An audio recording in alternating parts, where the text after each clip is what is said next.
Bismillahirrahmanirrahim. Assalamualaikum warahmatullahi wabarakatuh. Perkenalkan, nama saya Sulistiawati, NIM 1901137.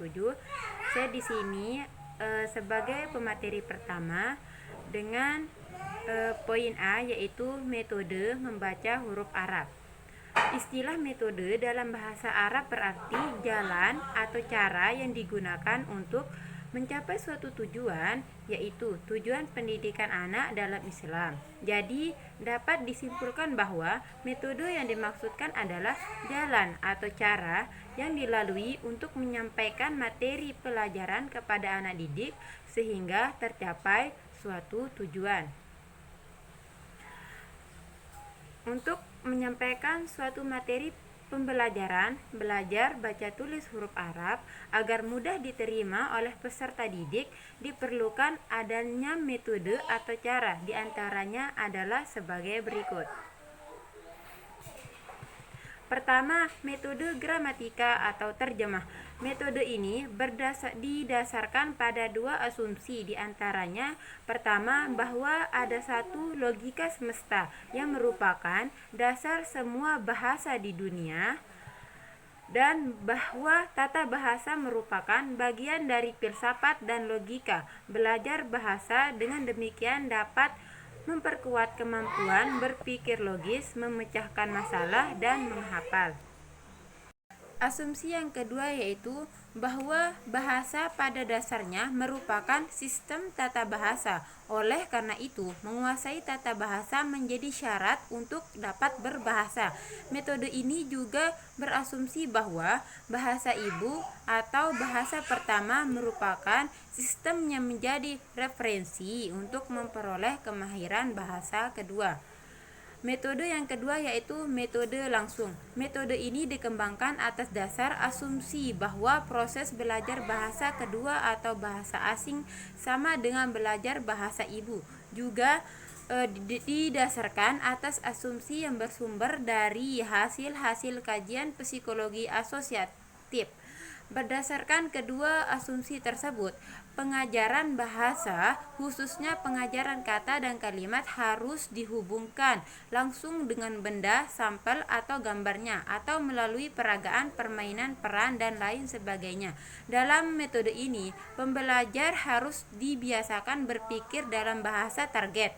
Oleh karena itu, penggunaan bahasa ibu pembelajar dihindari sama sekali.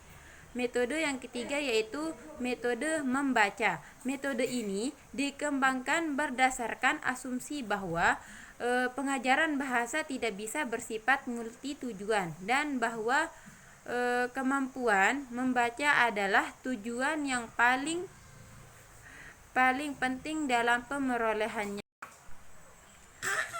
Kemahiran membaca merupakan bekal bagi pembelajar untuk mengembangkan pengetahuannya secara mandiri. Dengan demikian, asumsinya bersifat pragmatis, bukan filosofis teori. Metode yang keempat yaitu metode audiolingual. Bahasa itu pertama-tama adalah ujaran. Oleh karena itu, pengajaran bahasa harus dimulai dengan memperdengarkan bunyi-bunyi bahasa dalam bentuk kata atau kalimat, kemudian mengucapkannya sebelum pelajaran membaca dan menulis. Asumsi lain dari metode ini adalah bahwa bahasa adalah kebiasaan. Suatu perilaku akan menjadi kebiasaan apabila diulang berkali-kali. Oleh karena itu, pengajaran bahasa harus dilakukan dengan teknik pengulangan atau repetisi. Ajarkan bahasa dan jangan mengajarkan tentang bahasa. Bahasa juga merupakan prinsip dasar dalam metode ini. Oleh karena itu, pelajaran bahasa harus diisi dengan kegiatan berbahasa, bukan kegiatan mempelajari kaidah-kaidah bahasa tersebut. Metode ini juga didasarkan atas asumsi bahwa di dunia ini berbeda satu sama lainnya. Oleh karena itu, pemilihan bahan ajar harus berbasis hasil analisis kontrastif antara bahasa ibu pelajar dan bahasa target yang sedang dipelajarinya. Selain itu, asumsi lainnya adalah metode ini didasarkan juga oleh teori tata bahasa struktural. Dalam teori ini, struktur tata bahasa dianggap sama dengan pola-pola kalimat. Adapun metode yang kelima yaitu metode komunikatif, di mana metode komunikatif ini memiliki landasan teoritis yang kuat, yaitu hakikat dan fungsi bahasa sebagai alat komunikasi dan interaksi sosial. Metode komunikatif juga didasarkan atas asumsi bahwa setiap manusia memiliki kemampuan bawaan yang disebut dengan alat pemerolehan bahasa. Oleh karena itu, kemampuan berbahasa bersifat kreatif dan lebih ditentukan oleh faktor internal. Dengan demikian, relevansi dan efektivitas kegiatan pembiasaan dengan model latihan stimulus response enforcement dipersoalkan.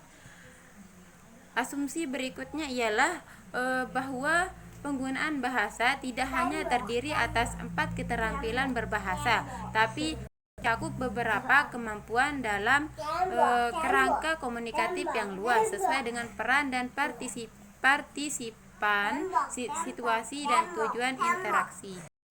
Adapun asumsi yang lain ialah bahwa belajar bahasa kedua dan bahasa asing sama seperti belajar bahasa pertama, yaitu berangkat dari kebutuhan dan minat pelajar.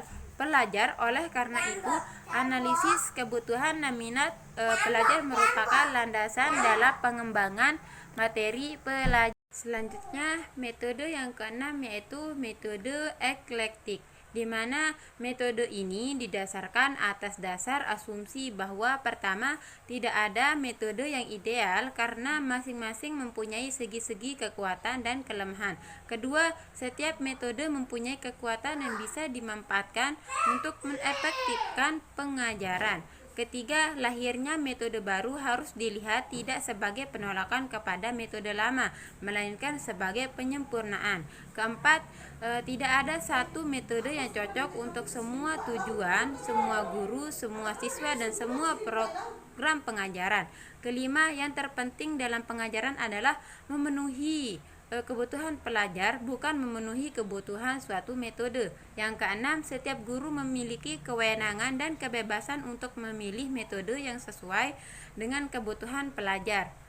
Metode eklektik ini bisa menjadi metode yang ideal apabila didukung oleh penguasaan guru secara memadai terhadap berbagai macam metode, sehingga dapat mengambil secara tepat segi-segi kekuatan dari setiap metode dan menyesuaikan dengan kebutuhan program pengajaran yang ditanganinya, kemudian menerapkannya secara proporsional. Mungkin hanya itu dari baiklah, itulah tadi sedikit penjelasan dari saya selaku pemateri pertama. Mohon maaf jika ada kekurangannya. Wabillahi taufiq wal hidayah. Wassalamualaikum warahmatullahi wabarakatuh. Assalamualaikum warahmatullahi wabarakatuh. Perkenalkan, saya atas nama Neneng Hajratul Laila dengan NIM 190110048. Baiklah, saya akan melanjutkan menyampaikan materi presentasi poin B, yaitu metode IKRO. Istilah metode berasal dari bahasa Yunani, yaitu metodos, yang berasal dari dua kata, yaitu meta dan hodos. Kata meta berarti melalui, sedangkan hodos berarti jalan, sehingga metode berarti jalan yang harus dilalui, cara melakukan sesuatu atau prosedur. Dalam bahasa Arab, metode bisa bermakna minhaj, al-wasilah, al-raifiyah, al-toriko. Semua kata ini berarti jalan atau cara yang harus ditempuh. Sedangkan menurut para ahli pendidikan seperti Winkel menyebutkan metode dengan istilah prosedur didaktif, Abdul Ghafur dengan istilah strategi instruksional, dan Modofur dengan istilah pendekatan. Menurut Kamus Besar Bahasa Indonesia, metode adalah cara yang digunakan untuk melaksanakan suatu pekerjaan agar tercapai sesuai dengan yang dikehendaki. Cara kerja yang sistematis untuk memudahkan pelaksanaan suatu kegiatan untuk mencapai tujuan yang dikehendaki. Metode Iqra adalah metode pengajaran Al-Quran dengan menggunakan buku Iqra yang terdiri dari 6 jilid dan dapat dipergunakan untuk balita sampai manula.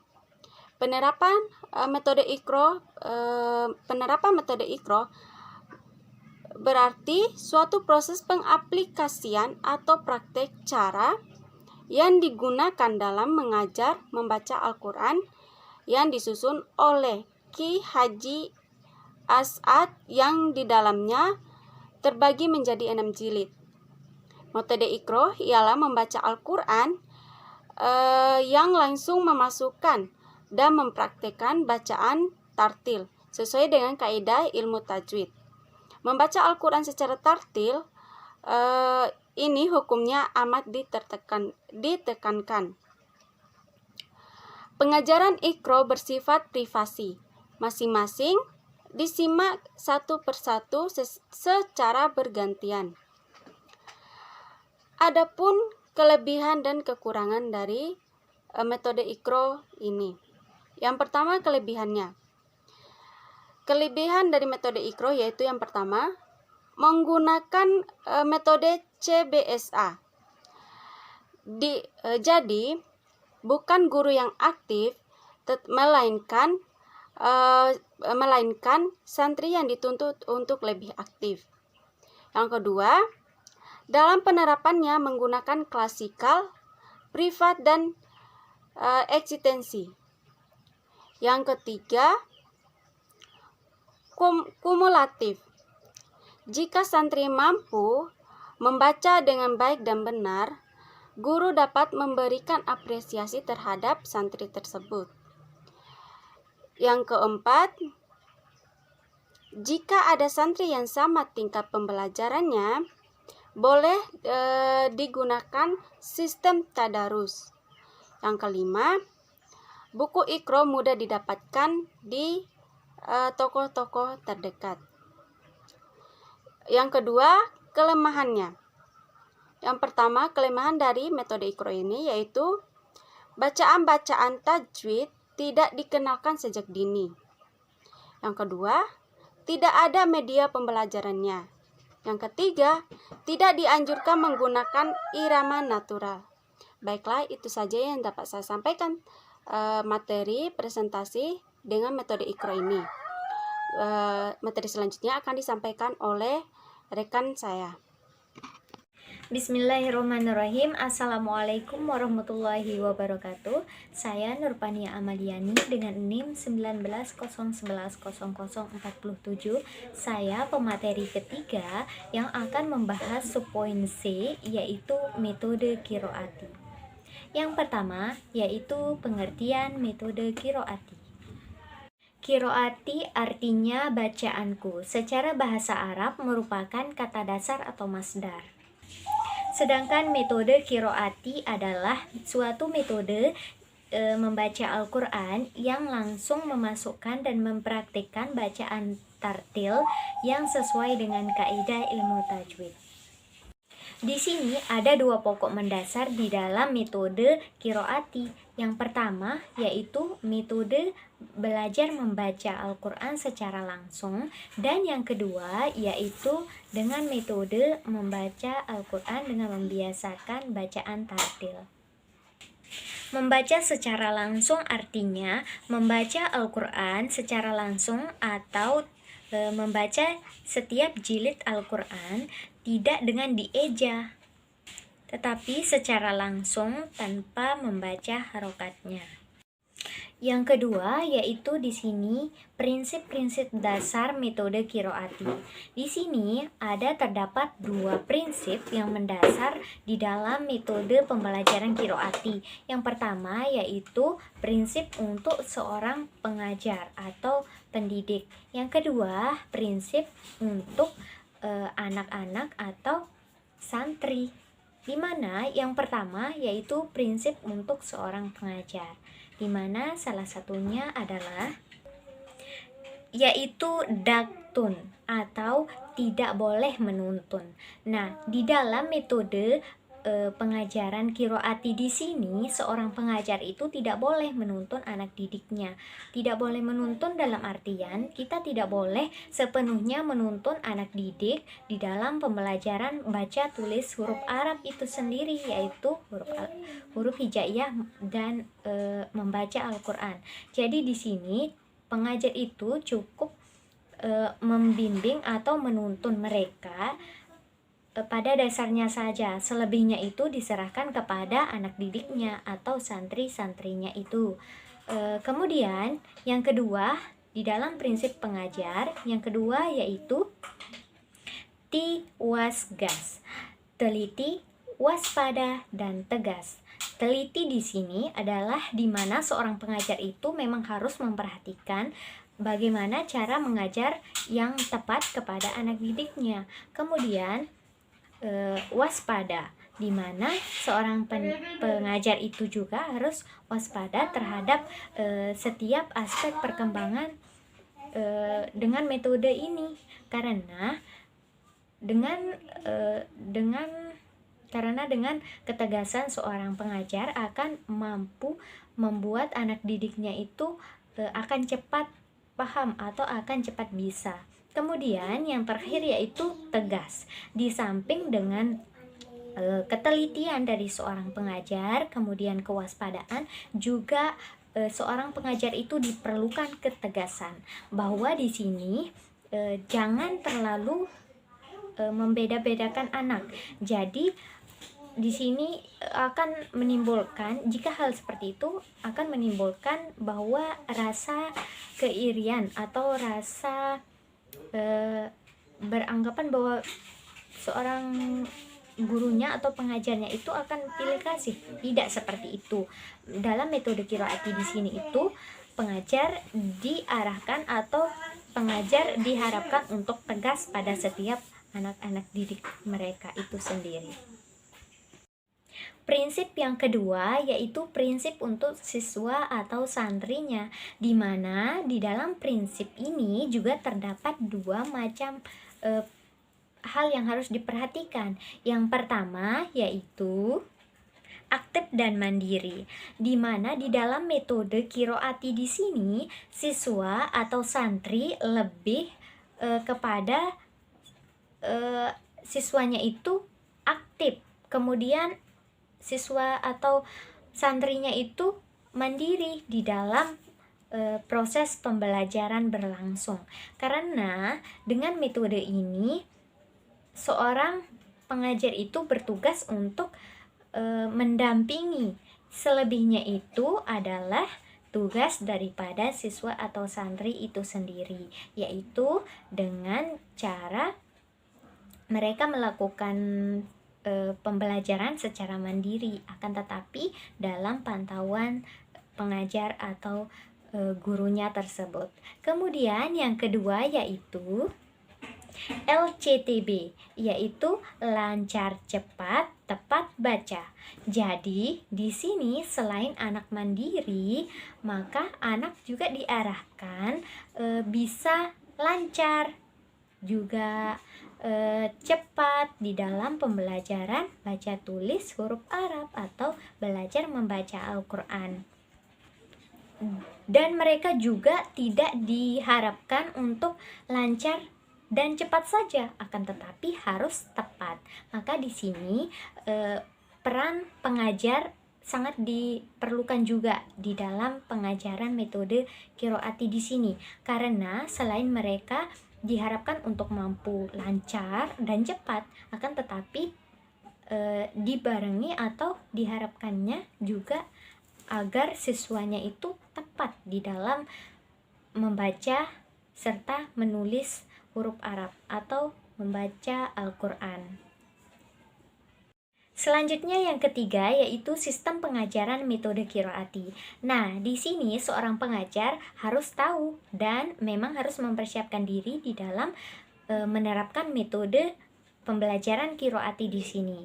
Di sini terdapat banyak sekali sistem pengajaran yang harus guru terapkan kepada siswa atau anak didiknya. Salah satunya adalah sejak awal anak diajari langsung membaca huruf Arab dengan bacaan lancar dan tanpa mengeja. Kemudian yang kedua, dengan langsung mempraktikkan bacaan-bacaan yang bertajwid. Kemudian yang ketiga, yaitu materi yang diberikan kepada siswa itu yaitu bertahap. Begitu dari yang mudah menuju yang sulit, kemudian dari yang umum menuju yang khusus. Tentunya yang sesuai dengan kaidah. Yang keempat di sini yaitu dengan metode ini mereka belajar menggunakan prinsip modul. Artinya di sini yaitu tidak boleh belajar modul selanjutnya apabila modul yang satunya atau modul yang sebelumnya belum dikuasai.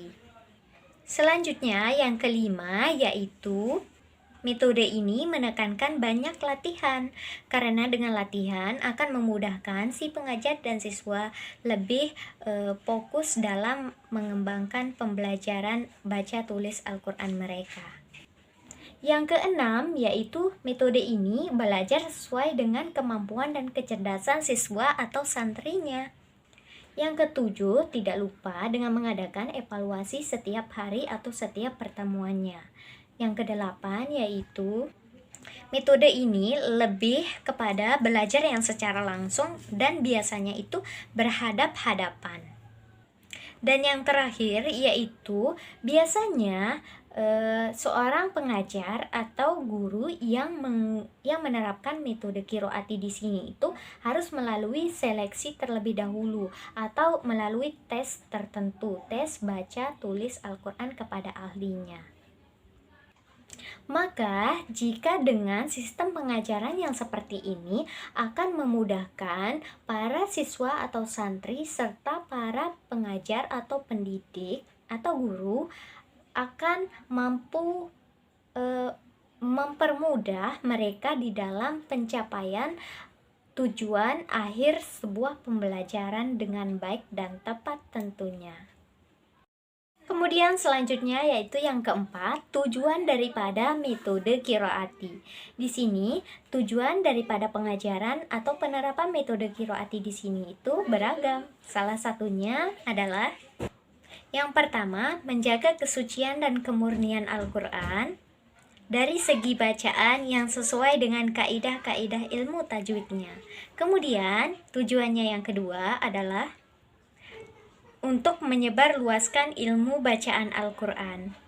Yang ketiga, yaitu bertujuan untuk memberi peringatan kembali kepada si pengajar atau gurunya agar lebih berhati-hati di dalam mengajarkan baca tulis Al-Quran. Dan tujuan selanjutnya atau yang keempat adalah untuk meningkatkan mutu atau kualitas pendidik atau pengajar Al-Quran. Yang kelima yaitu materi pelajaran dengan metode pembelajaran kiroati. Di sini itu terdapat berbagai macam materi pengajaran. Salah satunya yang pertama yaitu pada jilid pertama anak diajarkan dan diperkenalkan huruf hijaiyah yang berharokat dan huruf sambung. Kemudian yang kedua pada jilid kedua dilanjutkan dengan huruf bersambung berharokat kasroh, Dummah, tanwin, dan bacaan panjang. Yang ketiga, yaitu pada jilid ketiga, belajar membaca huruf hidup yang bertemu dengan sukun. Kemudian yang keempat, pada jilid keempat, anak mulai diperkenalkan dengan tajwid dan mat. Kemudian yang kelima, pada jilid kelima, yaitu penguasaan pada jilid keempat, dan membaca huruf ketika wakaf. Selanjutnya, pada jilid ke-6 yaitu dengan penguasaan materi tajwidnya. Dan yang terakhir adalah materi gharib. Nah, setelah kita mengkaji metode kiroati, apa sih kelebihan daripada metode ini? Di sini saya akan menyebutkan beberapa kelebihan daripada metode kiroati. Salah satunya yaitu Yang pertama, salah satu metode ini sangat banyak menerapkan metode yang digunakan. Kemudian, yang kedua yaitu dalam metode ini banyak sekali terdapat prinsip untuk guru atau pengajarnya dan untuk siswa itu sendiri. Yang ketiga yaitu pada metode ini setelah membaca atau khatam 6 jilid, maka akan diteruskan dengan bacaan-bacaan gharib. Kemudian selanjutnya, dan yang terakhir yaitu jika anak didik telah lulus pada bacaan jilid ke-6 beserta bacaan-bacaan gharibnya, maka dites bacaannya. Kemudian setelah itu anak didik mendapatkan syahadah. Nah, di sini itu saya telah menyebutkan beberapa daripada kelebihan daripada metode ini, yaitu metode Qiroati. Dan di sini dapat diketahui bahwa setiap metode itu pasti memiliki kelebihan serta kekurangannya tersendiri. Maka dari itu, setiap metode selalu akan mendapatkan hasil yang memuaskan atau hasil yang baik sesuai dengan yang kita harapkan apabila kita sebagai pengajar ataupun kita sebagai peserta didik harus tetap tekun mempelajari dan menekuni metode-metode yang diterapkan tersebut. Maka dari itu, dalam metode Qiroati di sini itu banyak sekali mendatangkan manfaat bagi pengajar maupun peserta didiknya. Baiklah, mungkin itu saja yang dapat saya sampaikan dari pemateri ketiga. Kurang dan lebihnya saya mohon maaf. Wabillahi taufiq wal hidayah. Wassalamualaikum warahmatullahi wabarakatuh.